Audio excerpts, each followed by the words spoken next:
To see remarkable and thought-provoking art with real depth to it, just follow Mo Rocca. Cancun. Surf, sand, bikinis, brewskis. Girls and guys gone wild. Sculpture. Wait a minute. Sculpture? So where are we now? We're just approaching the museum. Yes, Cancun has an art scene. It's not so much underground as it is, I discovered, underwater. Musa, in Spanish it stands for Museum of Underwater Art, is an eerie world of sculptures being shaped by the sea life around it. I can go one day and there would be a huge school of fish there, you know. Another day I'll go and there's lobsters crawling across the sculptures. So it really is out there in the elements, and it really is changing dramatically. Jason deCaires Taylor is the British sculptor who's created these ghostly figures that live 25 feet beneath the surface. We tend to be oblivious to this underwater world because it's out of our sight most of the time. And what an incredible place it is.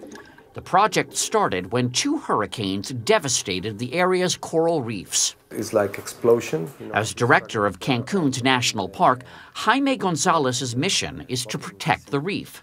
Almost 500,000 people visit this area on a yearly basis. 500,000 people come just to this small spot.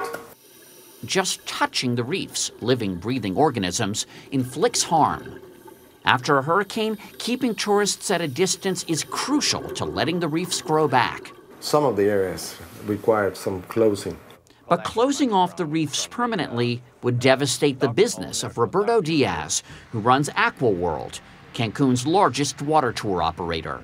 When he heard about a proposal to shut off access, he was not amused. So I said, well, if you shut down the reefs, I'll sue you. What happened next was an all-too-rare collaboration between art, business, and government. I got a call from the Marine Park director, Jaime Gonzalez. And I said, well, what about if we have an underwater museum? And do I want to come over and check it out? And then he said that he had this 200 sculpture project that would be very interesting for Cancun. Taylor's vision was to draw park visitors away from the reefs by having them mingle with his underwater crowd. Hundreds of local people posed for him. Look at that face.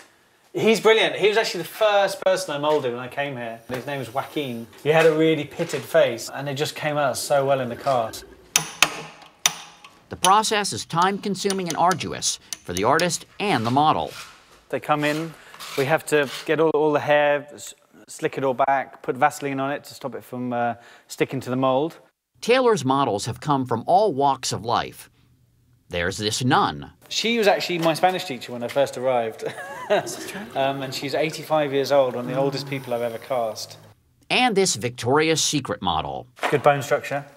Great bone Good structure. Pout. Good collarbones. And this young boy. And he stood in this position for an hour. All he did was blinked.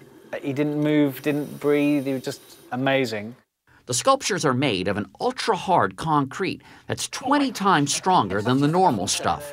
It's really heavy. Really heavy. That is really heavy. I know. After they're installed on the seafloor, the ocean takes over, bringing life to the art, literally.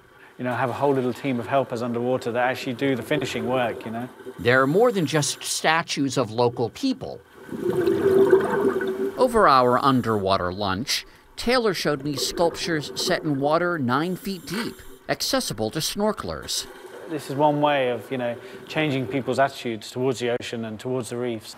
Has this sculptural museum met your expectations? Yes, it has increased a lot of our business, especially the diving for beginners. For Jaime Gonzalez, success is measured in what's not happening. Divers are now spending on average 40% of their time looking at the sculptures. Measurably less time in the natural reef. So in that sense, it's a success. Yeah. So here's to the new Cancun, where sea life and sculpture are having their own party. Call it Art Gone Wild.